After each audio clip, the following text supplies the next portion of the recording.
Well, appears here we go again. No end to them. TSP Mint is now on the 8th, which will be, oh my, um, which will be tomorrow, are releasing the Sentinel. Another piece of junk. Now, they're very limited amount these people are minting, but who knows how many MS 69s and MS 70s, etc., etc. And it's a 5.99 over spot, and everybody be clamoring for it. And the first ones that get some will be releasing them on eBay, and they'll make a killing. Is there no end to this crap? I mean, come on. Anybody that has the capacity to knock out a coin or a medallion, now they got to call them medallions. I guess only mints uh, that are authorized from various governments can call them coins. Uh, but there's no going to be no end to these medallions, and every one of the shiny people say, "Oh my rock, this thing is going for $58, $70, $100 on eBay. How could you say it's a junk?" Well, if you see it, it's junk.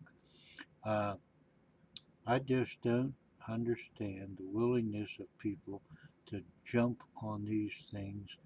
Are we that hard up for silver that we're willing to go out and buy any and or buy anybody's new story? And here we go again, the Chris Duane syndrome, we ought to call it. Uh, that yeah, we're gonna just jump on them and jump on them. Listen, these little outfits won't be worth crap down the line because they're going to be just like that generic junk Christmas, Merry Christmas bullshit with a Santa Claus on it or whatever. Uh, they are not well known. Look at it. Engelhart's now are bringing a premium and they made hundreds of millions of them, but they're only going to make thousands of these. But don't be sucked in. Come on.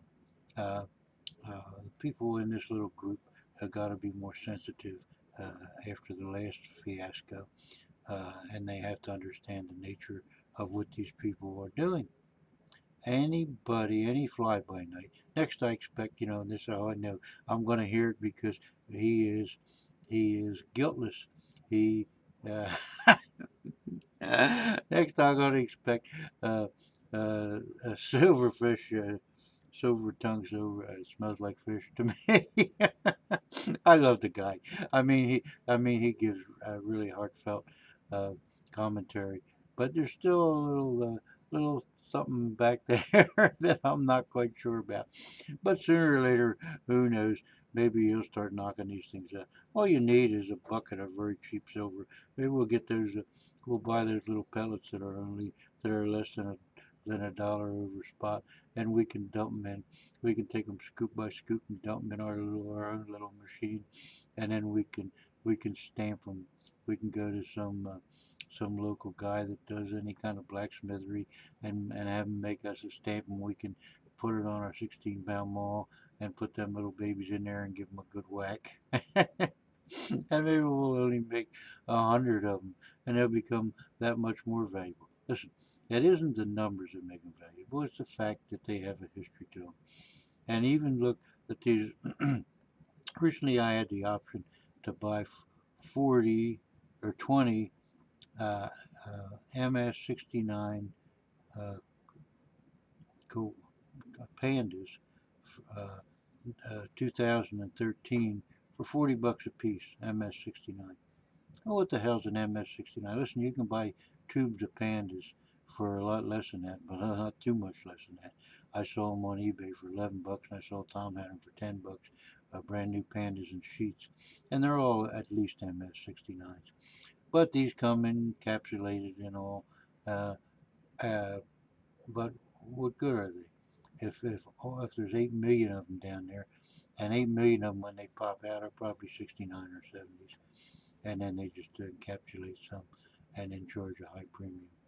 But we got to be leery of this crap. Listen, we want to accumulate silver because silver is being used up now. I don't care what kind of national disaster, what kind of catastrophic event happens to the economy if the major event happens and the dollar is so devalued because of all those trillions of dollars that are used in international trade are got to come home to roost sometime, that more and more countries are trading on their own currencies, like Japan and China, which is a big one. Russia and China just signed a massive deal of China to import Russian gas. Uh, that more and more the dollar is being dumped, and when the dollar is dumped, it has to come home to roost. Now we're having trouble now with paying interest rates that are historically low. Can you imagine what would happen if all those dollars come home to roost? And the government, all the government says is we have the ability to print as many dollars as we want. Well, at some point, that works when you are the international currency. But once you stop being the international currency, that doesn't work anymore because there's trillions of dollars out there that want to come home and roost. They want to buy something from America so that they don't get stuck with U.S. dollars.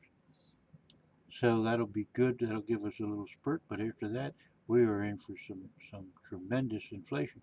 We get any inflation at all, and we won't be able to service our national debt.